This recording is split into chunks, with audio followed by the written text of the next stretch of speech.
Je vous invite à ouvrir vos Bibles dans l'évangile de Jean, au chapitre 20, et nous lirons la première moitié du verset 27.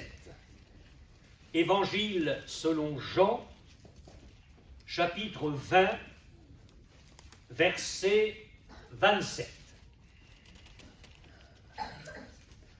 Puis il dit à Thomas, donc il s'agit de la parole de Jésus, « Avance ici ton doigt et regarde mes mains. » Et pour replacer cette parole de Jésus dans son contexte, nous allons lire, si vous le voulez bien, à partir du verset 19. Le soir de ce jour, qui était le premier de la semaine, les portes du lieu où se trouvaient les disciples étant fermées à cause de la crainte qu'ils avaient des Juifs, Jésus vint, se présenta au milieu d'eux et leur dit « La paix soit avec vous ». Et quand il eut dit cela, il leur montra ses mains et son côté. Les disciples furent dans la joie en voyant le Seigneur. Jésus leur dit de nouveau, « La paix soit avec vous. Comme le Père m'a envoyé, moi aussi je vous envoie. » Après ces paroles, il souffla sur eux et leur dit, « Recevez le Saint-Esprit. Ceux à qui vous pardonnerez les péchés, ils leur seront pardonnés. Et ceux à qui vous les retiendrez, ils leur seront retenus. » Thomas, appelé Didyme, l'un des 12, n'était pas avec eux lorsque Jésus vint. Les autres disciples lui dirent donc, « Nous avons vu le Seigneur. » Mais il leur dit, « Si je ne vois dans ses mains la marque des clous, et si je ne mets mon doigt dans la marque des clous, et si je ne mets ma main dans son côté, je ne croirai point. » 8 jours après, les disciples de Jésus étaient de nouveau dans la maison, et Thomas se trouvait avec eux. Jésus vint, les portes étant fermées, se présenta au milieu d'eux et dit, « La paix soit avec vous. » Puis il dit à Thomas, « Avance ici ton doigt et regarde mes mains. Avance aussi ta main et mets-la dans mon côté, et ne sois pas incrédule, mais crois. » Thomas lui répondit, « Mon Seigneur et mon Dieu. » Jésus lui dit, « Parce que tu m'as vu, tu as cru. Heureux ceux qui n'ont pas vu et qui ont cru. » Amen.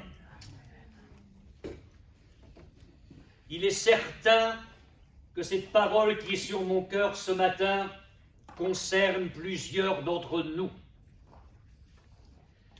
Si cette parole ne vous concerne pas aujourd'hui, je vous supplie de la garder dans votre cœur, elle vous servira demain.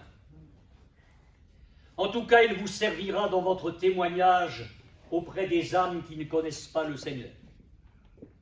Cette parole est simple, c'est celle adressée par Jésus à Thomas.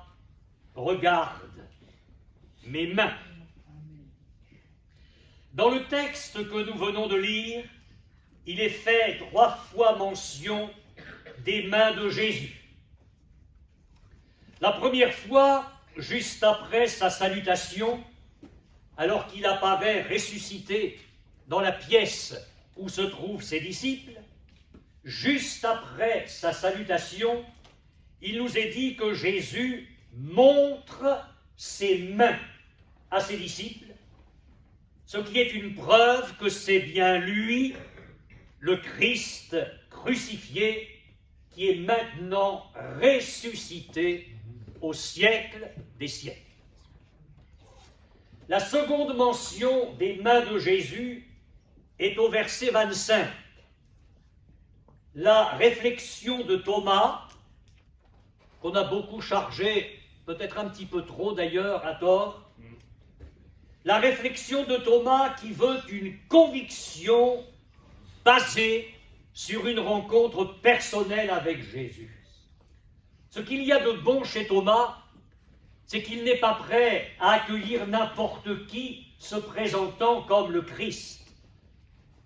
Il semble dire, mais moi je sais qui est Jésus, celui que j'ai aimé, celui que j'ai suivi.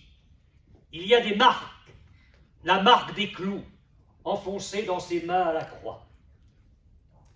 Et la troisième mention des mains de Jésus est au verset 27.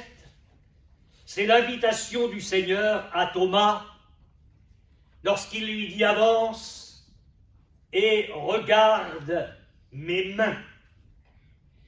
Et nous allons découvrir ensemble ce matin un tout petit aperçu de ce qu'il y a dans ces paroles de Jésus, dans ce court message, dans ce court appel adressé à l'un de ses disciples en particulier.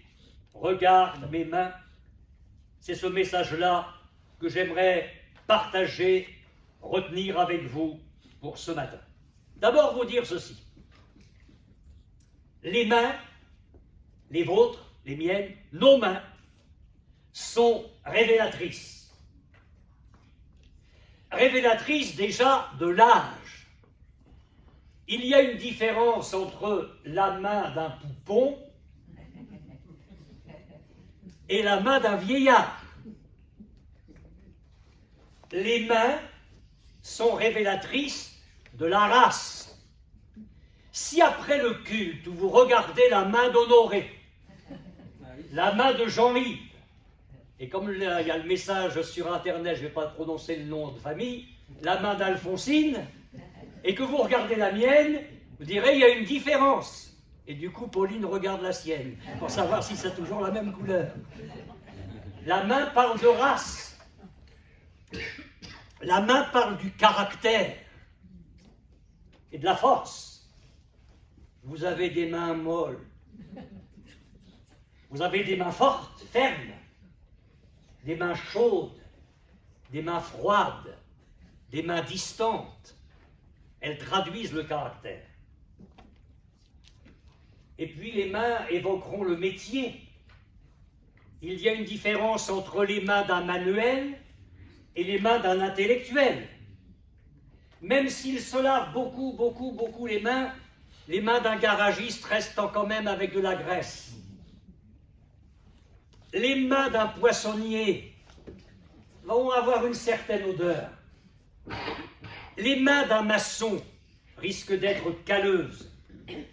Les mains de certains musiciens sont fines et délicates. Les mains nous parlent d'identité.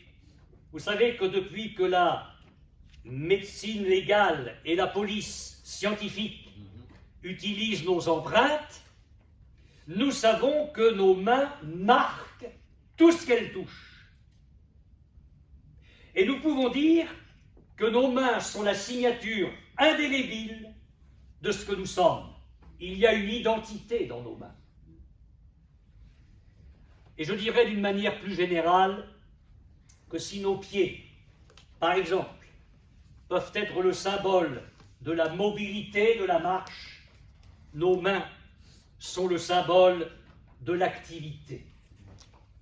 Et il en est ainsi des mains de Jésus et des nôtres. Il y a une différence entre les mains de Jésus et nos mains.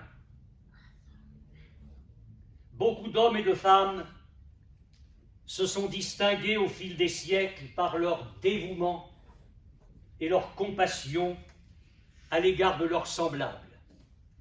Dans le domaine médical, humanitaire, ils sont des exemples remarquables qui ont soulagé et redonné leur dignité à de nombreux êtres humains. Mais je dirais qu'aussi utile et bienfaisante que ces mains ont pu être et sont encore au service des déshérités de la terre, leurs mains n'ont pas pu faire ce que les mains de Jésus ont fait. Et les mains humaines ne feront jamais ce que les mains de Jésus ont fait. Et pourquoi? Parce que leurs mains agissent dans le domaine naturel, terrestre, tandis que celles de Jésus, et c'est là où j'attire toute votre attention ce matin, les mains de Jésus sont les mains du Fils de Dieu. Et non seulement elles ont agi dans le monde naturel, mais elles ont agi dans le monde surnaturel. Quelle est la bonne nouvelle pour nous ce matin? Quelle est la bonne nouvelle pour toi, mon frère? Quelle est la bonne nouvelle pour toi, ma sœur? C'est que l'action des mains de Jésus ne sont pas limitées dans l'espace ou le temps. Plusieurs d'entre nous l'ont dit dans leur louange au cours de cette réunion. Jésus est le même hier et aujourd'hui et éternellement. Ce que les mains de Jésus ont fait lorsqu'il était parmi nous sur la terre, elles le font aujourd'hui alors qu'il est ressuscité. Et des millions de gens dans le monde peuvent en témoigner et dire ce que Jésus a fait d'extraordinaire dans leur vie. Regarde mes mains. Regarde mes mains. C'est le message que Jésus t'adresse ce matin par le Saint-Esprit. Je voudrais retenir une seule pensée, parce que nous pourrions être des jours entiers sur ce thème, je vous le dis. Je voudrais vous dire que les mains de Jésus, nous devons les regarder pour notre guérison. Et je me bornerai à cela ce matin. Jésus se rend dans sa patrie. Ses disciples le suivent. Le jour du sabbat, il entre dans la synagogue et il enseigne. Mais on l'a connu.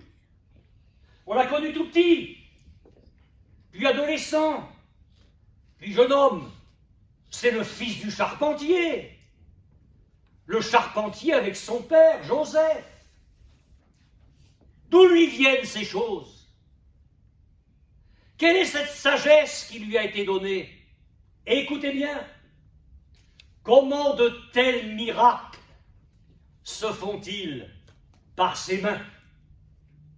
Même ceux qui ne croyaient pas en lui dans sa bourgade où il a grandi étaient obligés de reconnaître que des miracles se faisaient par les mains de Jésus. Alors je le redis avec force ce matin pour chacun de nous, mes frères et sœurs et mes amis, revenons avec simplicité et avec foi vers ce Jésus des évangiles qui est le même hier et aujourd'hui et éternellement. Et l'une de mes prières, c'est de dire Jésus, reviens au milieu de nous et manifeste ta gloire. Démontre que tu es le Christ vivant et ressuscité et démontre-le par des guérisons, des miracles, des prodiges, des délivrances. Alors il descend de la montagne après avoir fait un grand discours, long discours. Les foules le suivent. Et voilà qu'un lépreux s'approche. Ça ne nous dit rien. Aujourd'hui, en Normandie, nous, un lépreux. Mais une maladie horrible. Les chairs partaient en pourriture. Le corps était rongé par la maladie. Et celui qui en était atteint mourait dans des souffrances terribles. Et voilà que le lépreux s'approche de Jésus. Je ne sais pas si les gens se sont écartés. J'essaie d'imaginer la scène. Et ce lépreux, ce condamné à mort, pour ainsi dire, se prosterne devant Jésus, il tombe à genoux devant Jésus, Et il fait une simple prière. Si tu le veux, tu peux me rendre pur. Mais qui pouvait faire ça? Personne, autre que Jésus. Et Jésus le sait, il le veut et il le peut. Et cet homme est disposé maintenant à croire que seul Jésus a la réponse au problème de sa maladie. Le récit évangélique est très simple, très court, très puissant. Jésus étend sa main, il le touche et il lui dit « Je le veux, sois pur ». Et instantanément, la lèpre est guérie dans le corps de cet homme. Il se relève complètement guéri. Celui qui peut le plus, peut le moins. Nous avons vu arriver dans l'une de nos réunions une femme qui avait dans ses mains, je ne sais pas quel microbe, mais les paumes de ses mains gonflaient. Quand elles étaient suffisamment gonflées, elles craquaient et du pus sortait des mains. La première fois que c'est arrivé, quand la paume a éclaté et que le pus est sorti, elle se dit « ça y est, je suis guérie », mais pas du tout. C'est revenu, et revenu, et revenu. Elle travaillait à l'hôpital, donc elle était bien placée pour subir tous les examens possibles. On n'a jamais trouvé ce qu'elle avait exactement. Et un certain après-midi, dans l'une de nos réunions d'évangélisation, elle est venue, invitée par une chrétienne. Au moment où nous avons prié pour les malades, elle nous a exposé sa situation. Nous avons simplement prié pour cette femme. Et quand elle est revenue la semaine d'après, elle était entièrement guérie, ses mains comme les vôtres et les miennes, en supposant que les vôtres soient en bonne santé. Et le mal n'est jamais revenu. Celui qui peut le plus, peut le moins. Jésus dit ce matin, regarde mes mains. On était sortis un jour de sabbat de la synagogue, l'office était terminé, et Jésus et quelques disciples se rendent chez l'apôtre Pierre. La belle-mère de Pierre est couchée, atteinte d'une violente fièvre. Mais ce n'est pas le 39 parce qu'on a la grippe, hein. Ce sont des fièvres, comme dans ces pays-là, qui sont terribles, terribles. Cette femme est là dans sa souffrance, terrassée par la fièvre. On parle d'elle à Jésus. Jésus s'approche, il prend la main de cette femme, il menace la fièvre, et instantanément la santé de Jésus pénètre le corps de cette femme qui se lève et qui est capable de servir le Seigneur et ses disciples. Je ne sais pas si vous avez eu 39 ou 40 de fièvre pendant plusieurs jours, mais quand on se relève après, on a les jambes en coton, comme on dit. Mais là, pas du tout. Ce que le Seigneur fait, il le fait bien. Il a étendu sa main et cette fièvre violente a été chassée instantanément. Regarde mes mains. J'ai été appelé auprès d'une dame avant une réunion d'évangélisation. C'était en Haute-Normandie. Cette dame avait entendu parler de l'évangile par un chrétien. Sa fille venait d'accoucher à l'hôpital d'une petite fille qui était morte pendant l'accouchement parce que cette femme avait fait 3 crises d'éclampsie. Je n'ai pas le temps de vous expliquer médicalement ce que c'est. Et cette femme était dans le coma. Les médecins ne répondaient plus d'elle. Donc la petite fille était morte et la maman porte de la mort. Je suis donc allé à l'hôpital. Je n'ai pas pu, on ne m'a pas donné l'autorisation de rentrer dans la chambre. Donc je suis retourné voir vite fait la maman, en lui disant, écoutez, je n'ai pas pu avoir accès à la chambre de votre fille, mais nous avons une réunion avec l'Église dans quelques instants, on va prier pour votre fille. Ce que nous avons fait. Alors là, ne me demandez pas comment le Seigneur l'a fait, mais le lendemain, cette femme était ressuscitée. Complètement changée, remise sur pied par la puissance de Dieu. La maman et la fille sont venues aux réunions, elles se sont converties au Seigneur, elles se sont engagées avec le Seigneur, elles sont devenues membres de notre chorale. Ce que le Seigneur fait, il le fait magnifiquement. Un jour, on amène à Jésus un aveugle. Alors il le prend un petit peu à l'écart, il le sort du village, et puis il pose ses mains sur l'aveugle. Et Jésus lui dit, c'est étonnant ce récit, est-ce que tu vois quelque chose? Elle dit, oui, je vois, mais je vois les hommes comme des arbres et qui marchent. Je ne pense pas que Jésus ait raté la guérison. Mais il y a là une école dont je n'ai pas le temps de vous parler ce matin. En tout cas, ce qui est certain, c'est que la guérison n'était pas tout à fait complète. Alors Jésus pose à nouveau ses mains sur l'aveugle. Et quand Jésus l'a eu touché une deuxième fois, cet homme a vu parfaitement clair. Je ne sais pas si vous avez des problèmes graves à vos yeux. Il vous dit ce matin, regarde mes mains. Qu'est-ce que tu as à tes yeux? Qu'est-ce que tu as à ton œil? Est-ce que tu ne voudrais pas entendre cette parole précise du Saint-Esprit? Regarde mes mains. Nous avions une réunion d'évangélisation dans l'agglomération d'une certaine ville. Bon, c'était pas très confortable, c'était des bancs. Hein. Les gens qui venaient, ils étaient assis sur des bancs. C'est pas comme les chaises confortables de cette salle. Et l'évangile était prêché. Et il y avait là une dame qui avait perdu un œil. Alors, est-ce que la foi est venue dans son cœur pendant que nous prêchions l'évangile? C'est certainement ça. Toujours est-il qu'on n'a même pas eu besoin de demander à cette femme de venir pour que l'on prie pour elle, qu'on lui impose les mains. Pendant que nous prêchions l'évangile, cette femme a retrouvé son œil perdu en plein milieu de la réunion pendant la prédication. Celui qui peut le plus peut le moins. Si Jésus ouvre deux yeux, il peut en ouvrir un. Amen. Amen. Regarde.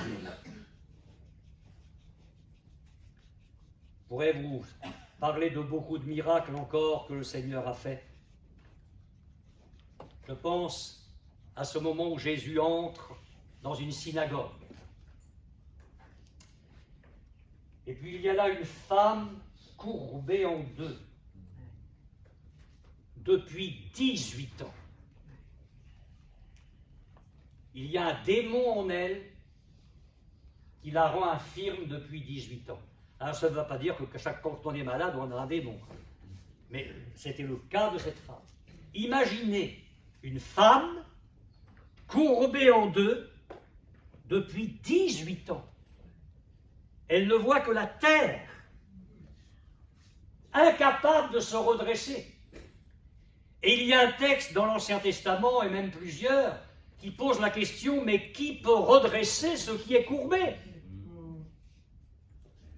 Jésus la voit, comme Jésus nous voit ce matin.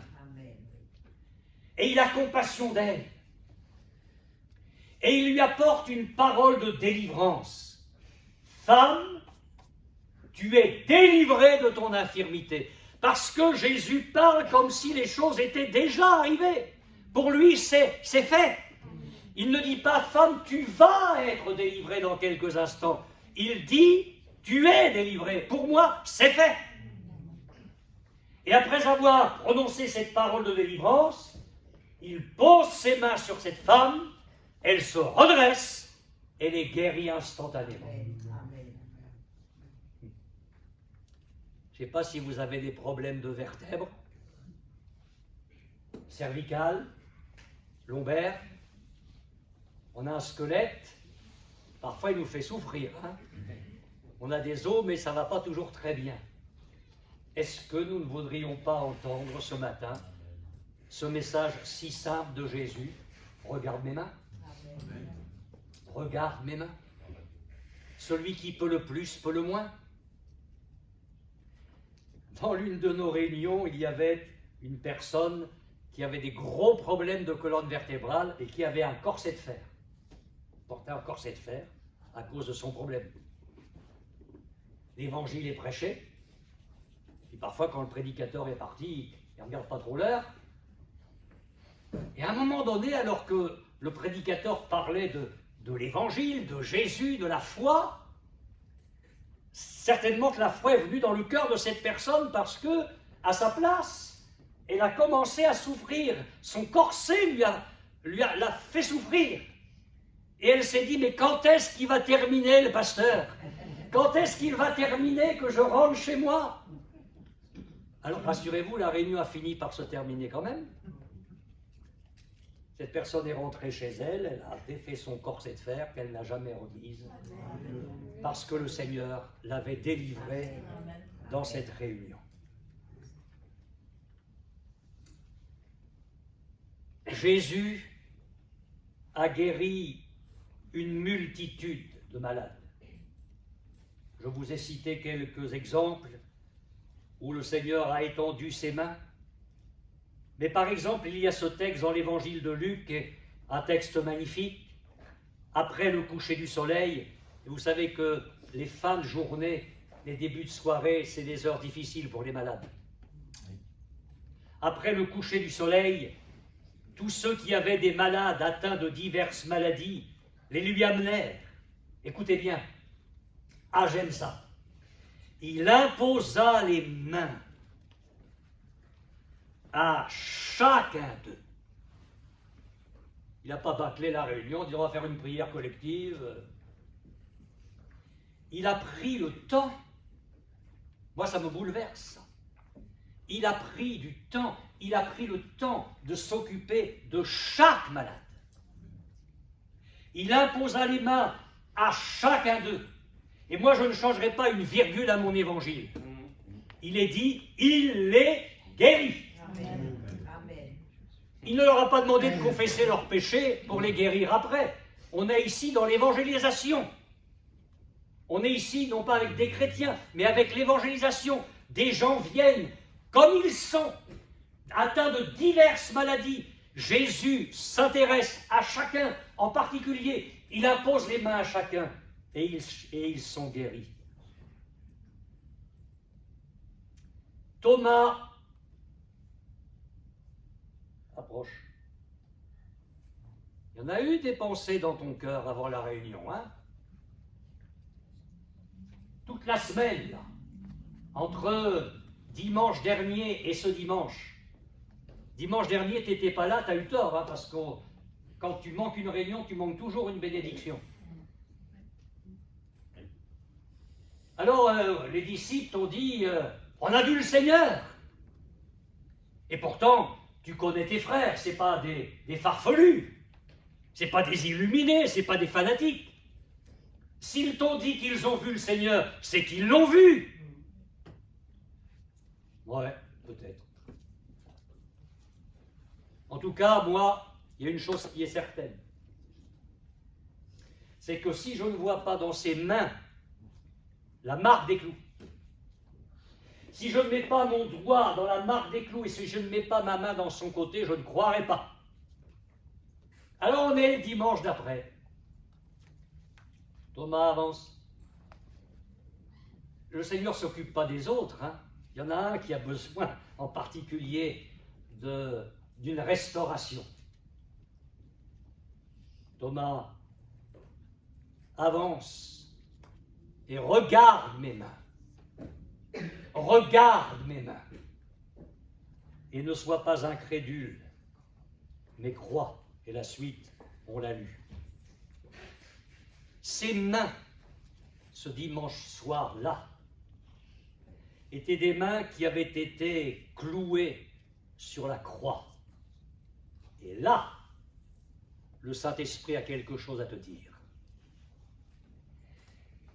Voilà ce que le prophète Ésaïe avait annoncé des siècles auparavant, en parlant de Jésus, méprisé et abandonné des hommes, homme de douleur, habitué à la souffrance, semblable à celui dont on détourne le visage. Nous l'avons dédaigné. Nous n'avons fait de lui aucun cas. Cependant, ce sont nos souffrances qu'il a portées, c'est de nos douleurs qu'il s'est chargé, et nous l'avons considéré comme puni, frappé de Dieu et humilié. Et quelques lignes plus loin, le prophète dit, c'est par ces meurtrissures que nous sommes guéris. Il ne parle pas seulement du péché. Jésus, bien évidemment, est mort sur la croix pour expier nos péchés, mais la parole de Dieu annonçait aussi que par ces meurtrissures, nous serions guéris. Ça veut dire quoi? Ça veut dire que lorsque le Seigneur Jésus est mort sur la croix, il a porté aussi ta maladie. Et je me demande pourquoi nous aurions à porter encore, nous, ce que Jésus a porté. Alors je veux bien qu'il y ait la volonté de Dieu, qu'il y ait une école de Dieu, qu'il y ait la pédagogie de Dieu en faveur des chrétiens, et que le Seigneur Jésus ne guérit pas toujours les chrétiens dans les 48 heures. Je suis d'accord avec vous. Mais que le peuple de Dieu soit rempli de chrétiens malades, qui avec les années ne s'en sortent jamais, ça je ne l'accepte pas. Et je veux me battre en m'appuyant sur la parole de Dieu et en prêchant la parole de vie, parce que je crois ce qui est écrit. Dans ces meurtrissures, nous avons été guéris. Et si vous doutez de ça, j'aimerais vous dire que l'apôtre Pierre, dans sa première lettre, et l'apôtre Pierre n'a pas écrit à des païens, il a écrit à des chrétiens. Eh bien, dans sa première lettre à des chrétiens, Pierre rappelle ceci, lui, Jésus, par les meurtrissures duquel vous avez été guéris. Et là, il y a quelque chose de glorieux, parce que les traducteurs ont pratiquement tous noté les meurtrissures, alors que le texte original dit ceci, lui, par la meurtrissure duquel vous avez été guéris. C'est-à-dire que quand l'apôtre Pierre repense à la croix, repense aux souffrances de Christ, révélées par le Saint-Esprit dans son cœur, parce que malheureusement à la croix, Pierre n'y était pas. Le Saint-Esprit lui a fait comprendre que la souffrance dans le corps de Jésus n'était finalement qu'une meurtrissure, c'était la meurtrissure, de la tête aux pieds. On ne parle même plus des meurtrissures, mais de la meurtrissure. J'ai des problèmes de migraine. J'ai des problèmes de migraine. La tête de Jésus a été couronnée d'épines. C'est pour que tu sois guéri aussi de tes migraines. Et nous pourrions aller dans toutes les souffrances de Jésus, dans tout son corps. Il m'est possible ce matin, et c'est extraordinaire, moi qui suis malade, je ne parle pas pour moi, vous voyez ce que je veux dire, de venir vers le Seigneur, de regarder ses mains et de dire, mais tu as pris ma maladie et je n'ai pas porté ce que tu as porté. Je veux regarder tes mains et croire. Elles se sont étendues sur les malades, tu les as guéris. Ô Seigneur, dans ta grâce, que tes mains s'étendent sur mon corps et que tu me guérisses. Si vous en voulez encore une preuve de ça, ne cherchez pas Matthieu 8, versets 16 et 17, et j'ai fini. Le soir, on amena près de Jésus plusieurs démoniaques. Il chassa les esprits par sa parole, et il guérit tous les malades, afin que s'accomplisse ce qui avait été annoncé par Ésaïe le prophète. Il a pris nos infirmités et il s'est chargé de nos maladies. Donc en vous disant que Jésus sur la croix a pris non seulement nos péchés, mais aussi nos maladies, je ne me trompe pas. Parce que Jésus, ce soir-là, a guéri tous les malades. Afin que s'accomplisse cette parole, il a pris nos maladies et nos infirmités. Et pourtant, la croix n'était pas encore arrivée. Mais Jésus le fait par anticipation.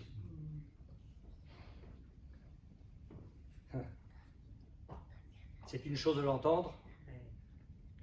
Maintenant, il faut le vivre.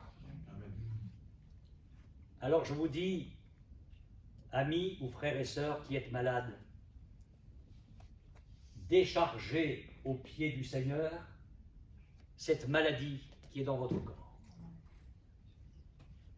Regarde mes mains. Nous ne sommes pas des mystiques, on n'attend pas de voir les mains de Jésus, d'avoir une apparition. L'Évangile nous suffit.